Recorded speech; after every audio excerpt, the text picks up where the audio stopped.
Good morning and welcome to the next webinar in our series of Charities Bite Size. It's fantastic that so many of you are with us today. Just a little bit of housekeeping before we get going. So if during the webinar you're currently struck by an immediate question that you'd like us to think about at the end, you can submit one. There's a little function that you can sort of type something in. So time allowing, we'll try and pick up as many of those as we can at the end. And one final bit to say before we get going is that the webinar is being recorded, and after this it will be sent out probably within a week or so. Here's just a little bit of a slide just giving you a bit of an idea about Birketts as a firm. I suspect a number of you have already been involved in Birketts in one way or another, and so are fairly familiar, but there you can see all our sort of lovely accolades and some stats about us. If you have got any more questions or a burning desire to find out a bit more, do pop over to our website. So to make a start with the sort of webinar proper, as it were, today what we're talking about is managing risk in legally binding documents. And so what we're going to do is we're going to think around some of these key points here. So what is risk management?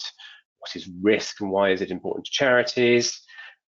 How some of those risks can be managed, and we're going to have a look at a few ways that that can be done. Now, there's more than this, but we're going to talk about how rights and obligations are defined within agreements. This idea of allocating risks, so making one person liable for a particular type of breach, and the final piece is just around controlling, and that's to do with limiting exposure to the extent to which something happens that it shouldn't. So the first thing that we're going to talk about is what risk management actually is. And I appreciate it might seem a little bit of an obvious question, but I think it's probably worth exploring a little bit further. And I think a straightforward definition of risk management is this idea of it's a process of identifying risk and putting in place appropriate controls. So, that's fine. But in terms of commercial contracts, agreements between parties with a commercial aim, well, what does this mean? Well, I think it's probably threefold. And so the first of those is identifying that risk. The second is assessing that risk in terms of what is the likelihood of it arising and what its potential impact could be.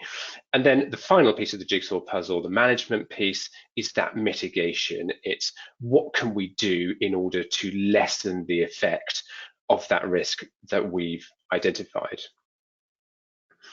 So what is risk and why is it important? And again, this might seem a little bit of an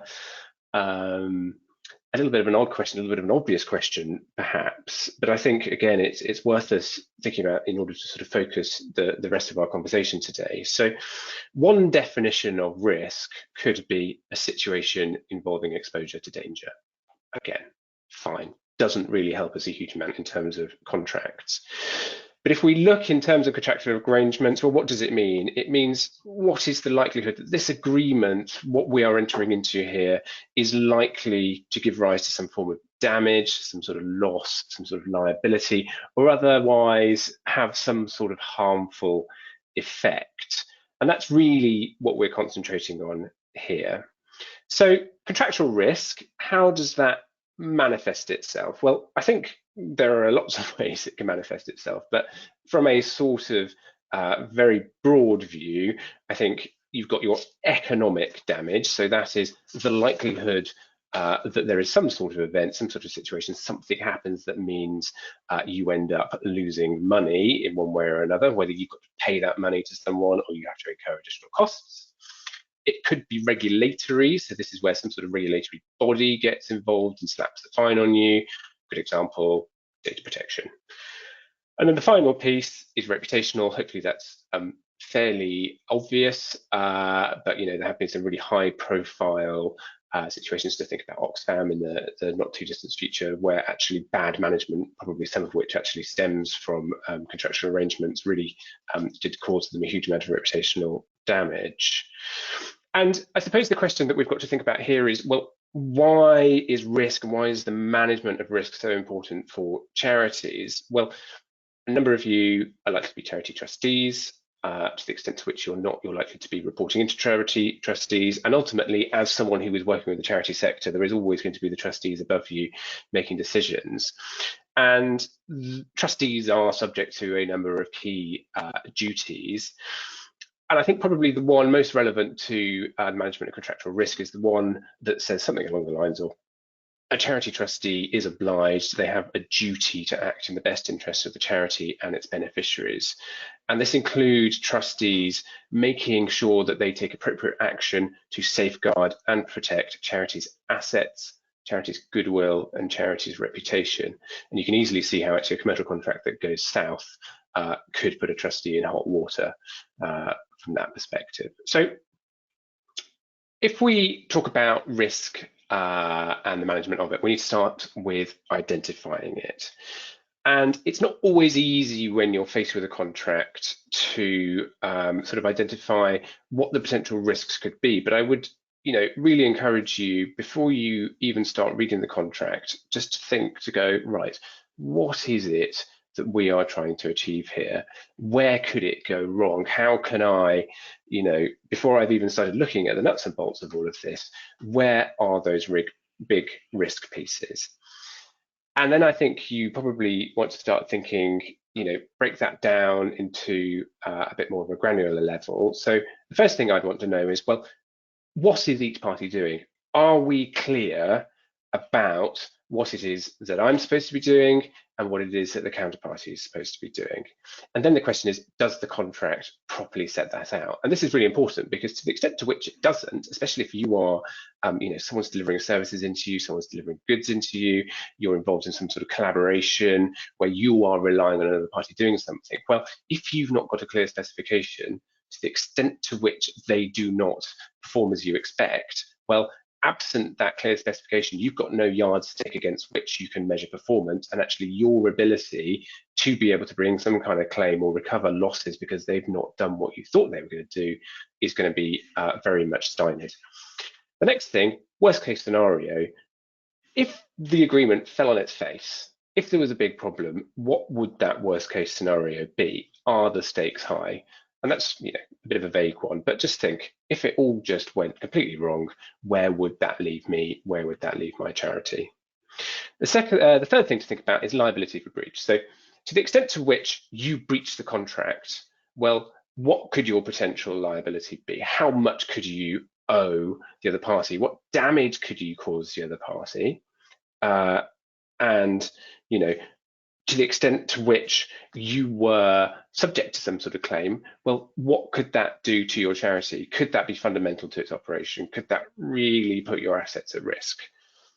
The next one to think about is rights of recovery and enforcement. So this is the extent to which, if you are, for example, subject to deficient performance, well, are you able to recover those losses from the other party? They don't do what they say they should do. You incur a load of costs because you have to fill in the gaps.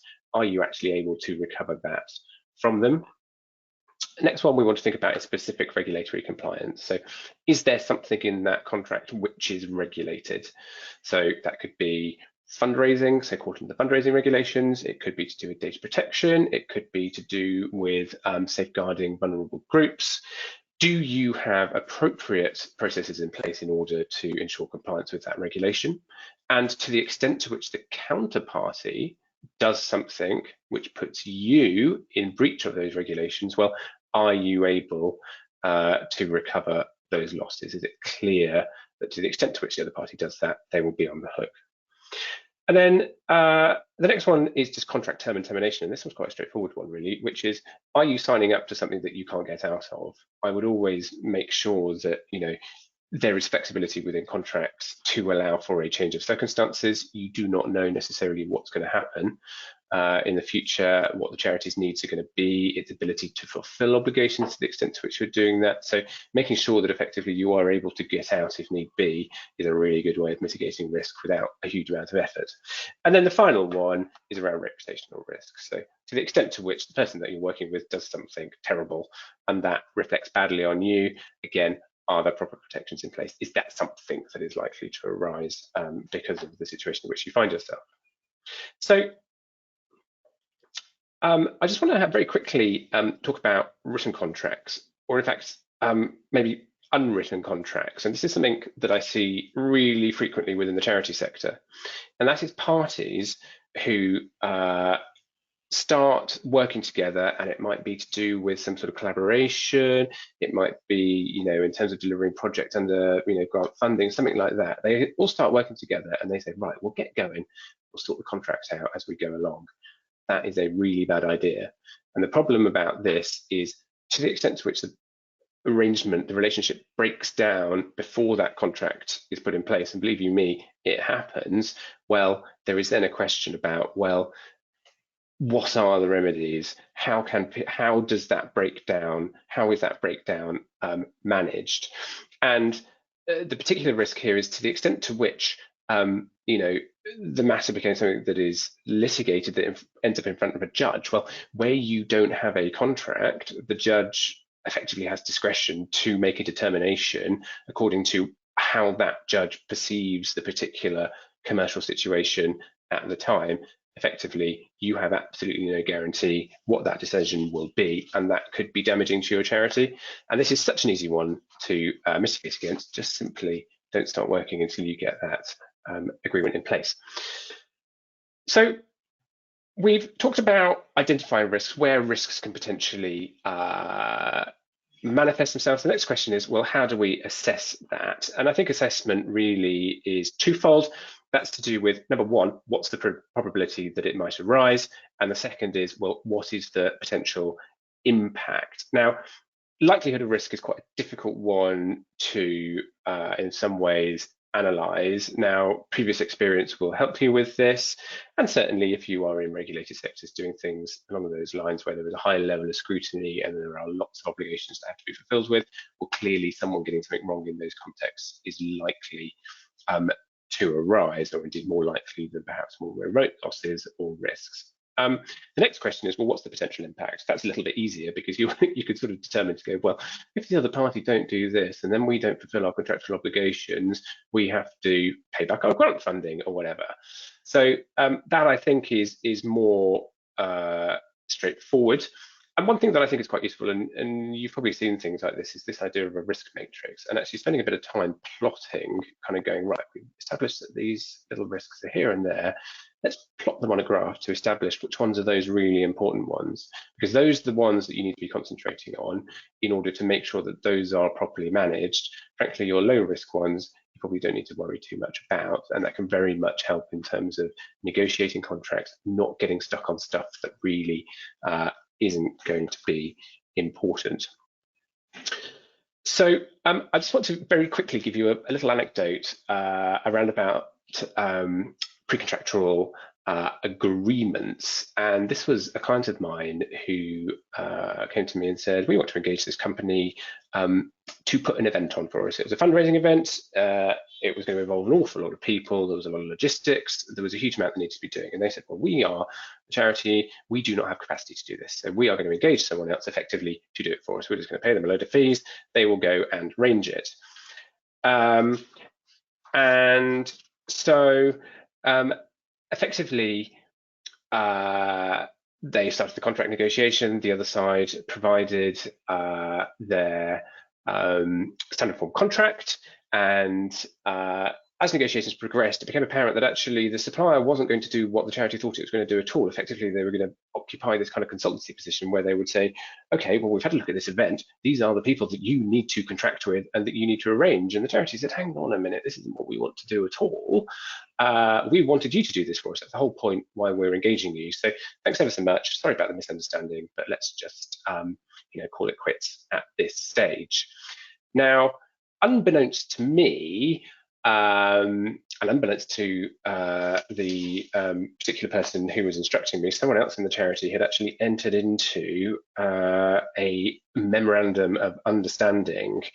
Now, memorandum of understanding I used a huge amount within the charity sector, and it causes me a huge amount of grief because generally speaking, they are thought to be non-binding, but the point is that actually a memorandum of understanding, provided it fulfills the minimum requirements of a contract, unless it specifically says we are non-binding, this is non-binding, will be binding. And so this other person had entered into this MOU that said that this agreement shall stand in place until all parties have determined and signed a contract for event design and event management services to the satisfaction of all parties. And it said this agreement shall be deemed to have commenced on the 23rd of November, the commencement date, and shall continue for as long as the client owns and operates the event unless terminated by either party under material breach.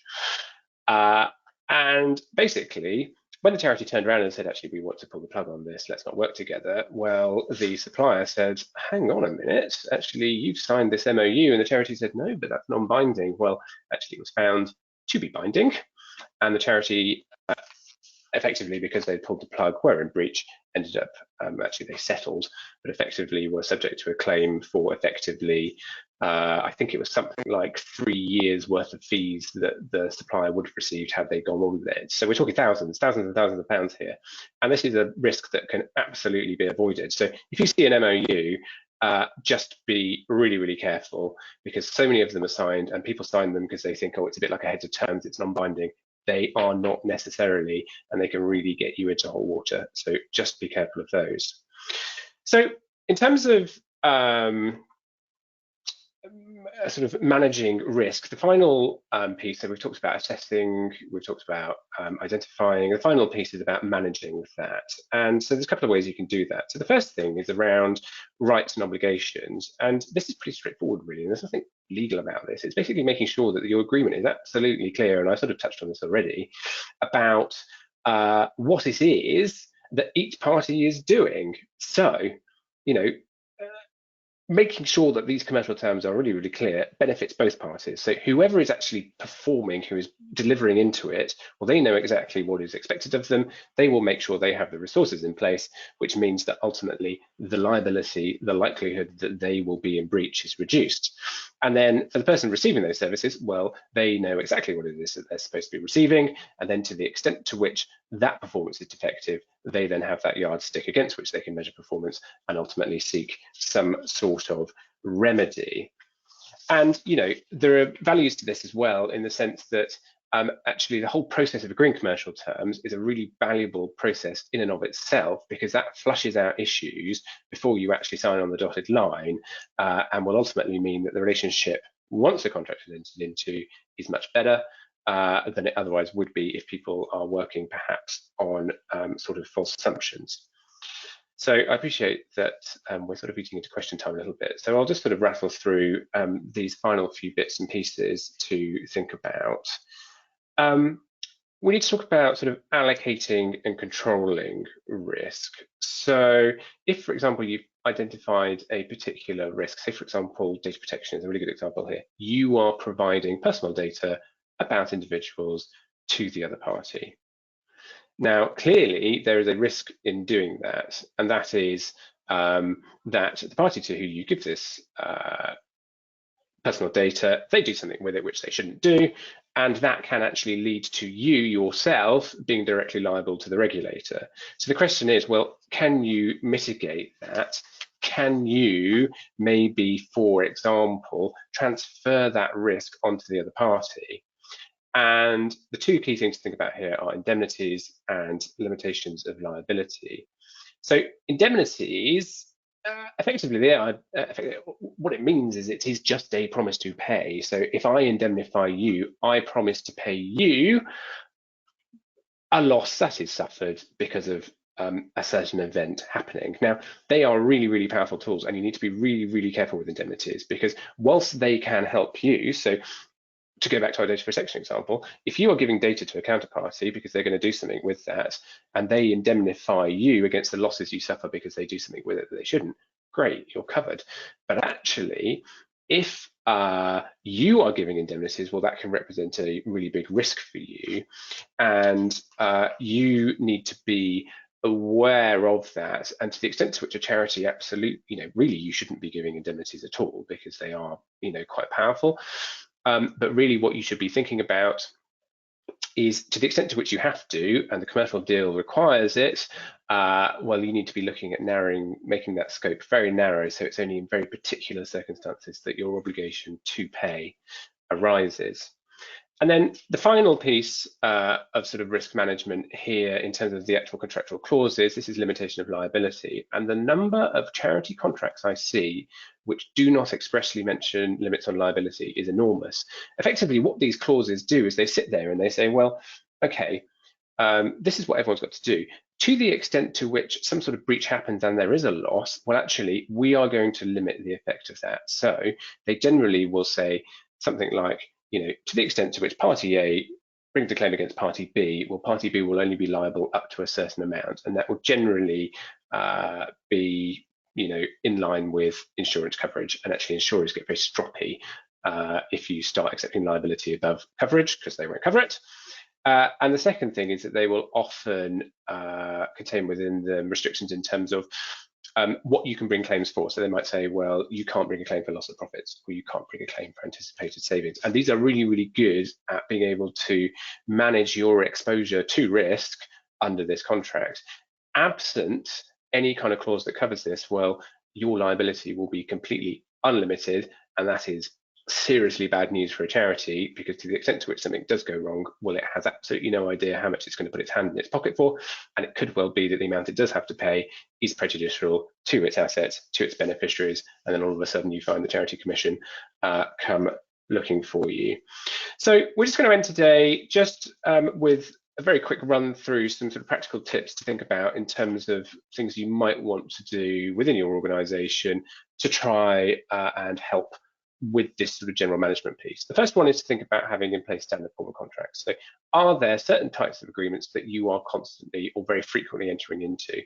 If the answer to that is yes, so if you are constantly, licensing training to someone else, have a standard form license agreement, because even though the other side might try and negotiate it, at least you're starting with something that you're familiar with and that you know where your red lines will be within them. A risk policy, this is really valuable.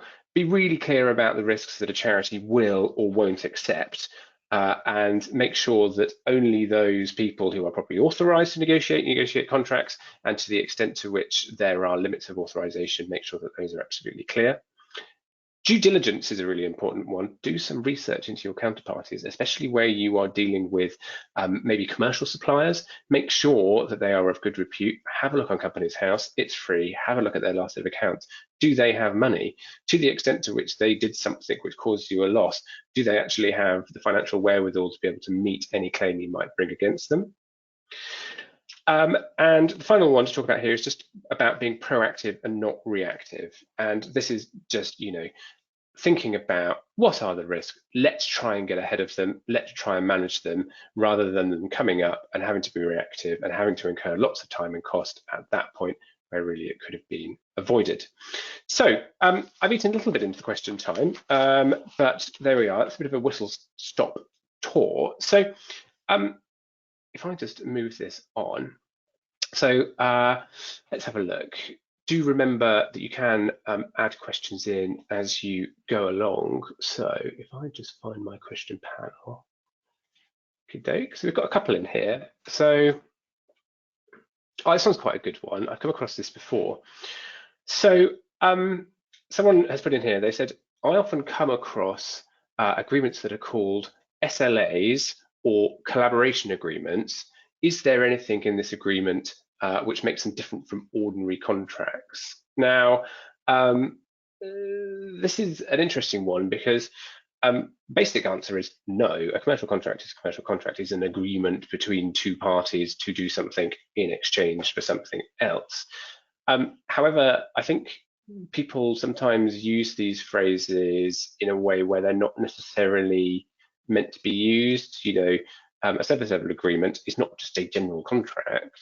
A service level agreement is something that sets out standards to which someone is to perform something. So if you've got, for example, someone managing your website, you would expect within that contract there to be service levels, that is minimum requirements of uptime, downtime, maintenance, all of that sort of stuff. That's service level. But actually service level agreements generally just mean they could be anything. Collaboration agreements, these cause me all sorts of problems as well, because actually a collaboration agreement is generally indicative of a situation where two parties or three parties or more, for example, are working together towards a joint project. So it would be what I would call a sort of joint venture agreement. Now, they bring with them special considerations that have to be worked through quite carefully. So that's to do with the allocation of responsibility, the pass-through of costs, the funding, how it all fits. Quite often when people are dealing with collaboration agreements, they're doing so under the auspices of a sort of general, maybe a grant funding agreement that's coming maybe from central government or otherwise from a broader charity or educational institution. They often will involve intellectual property, which needs to be carefully worked through. So they can be quite significant and quite complicated pieces of work. But actually, I've also seen collaboration agreements, or indeed the title collaboration agreement, slapped on just a straightforward supply of services agreement. And so I think probably my advice here is, no, there is no real difference here between them. They are commercial contracts, but actually the names can either be useful or not. I think really you've got to step back and irrespective of what the name of the document is, have a look at what it is that that document is trying to achieve and just make sure that that works, and perhaps don't worry too much about what it's absolutely called. So what else have we got? Okay, this one's quite an interesting one as well. So someone has asked, you mentioned that the circumstances in which a charity might want to enter into indemnities, when might this be? Well, I'm going to give you the lawyer's answer, and that answer is, well, it depends.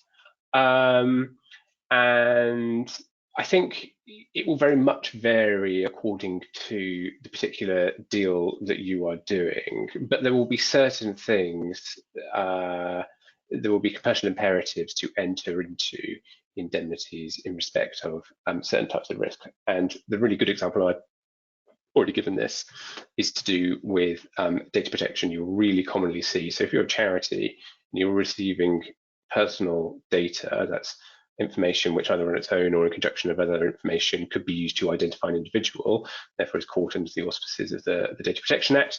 To the extent to which you receive that, it is likely that you will have to give an indemnity in respect of any regulatory enforcement. So to the extent to which you do something with that, you accidentally display it to the entire world, then it's reasonable, I think, for you to be liable for that. And really, when you're doing that, you should have appropriate insurance in place to make sure that that is covered. So I think in those circumstances where really it is wholly within your gift that you might do something that could cause someone a loss, well, in those circumstances, it might be reasonable and there might be a commercial imperative to give that indemnity, because without it, then actually you might not get that deal through. But you can mitigate against that risk by making sure A, you've got insurance in place, and B, making sure that your liability under that is capped. So you say, fine, well, we will agree to this indemnity, but our liability will be capped at £5 million as per our relevant insurance policy. So it's 11:30 now. I think probably we will bring the session to a close unless, well, I've got a question. Another question's just popped in. So, I mean, it is 11:30, so people who need to disappear. Just a quick one to say that the next webinar is on the 16th of June, and that's going to cover issues relating to disputed legacies, and more information will come out about that. Also, when you close the session, there will be a little questionnaire that pops up. It'll only take a couple of minutes, but we'd be really grateful if you could fill that in. So I'll just deal with this question here. And the question is, if you're using a third party to sell tickets for an event, is it reasonable for them to say that you cannot have access to the buyers for your own uses under GDPR? I'm going to have to pass on this one because this is a data protection question, and a data protection lawyer I ain't, I'm afraid. So terribly sorry on that, but I'm sure, well, certainly to the extent to which there is availability within our teams, someone would be able to pick that up. So do feel free to follow up on that if you want. So for now, I think probably I will say thank you ever so much for joining us. I hope that has been of some use, and it is a difficult subject, and dealing with risk in commercial contracts takes a long time, but hopefully this has given you at least a bit of an idea of where to start, things you need to think about. And really what I want you to go away with today is just maybe a few red flags in the back of your mind, so that when you do have documentation come across your desk, you look at it and you go, hang on a minute, this potentially could be a problem. And then making sure that when you do that, you either appropriately escalate it within your organization, otherwise come to someone like me to give you a bit of a hand. So for now, I'm going to say goodbye, and thank you ever so much.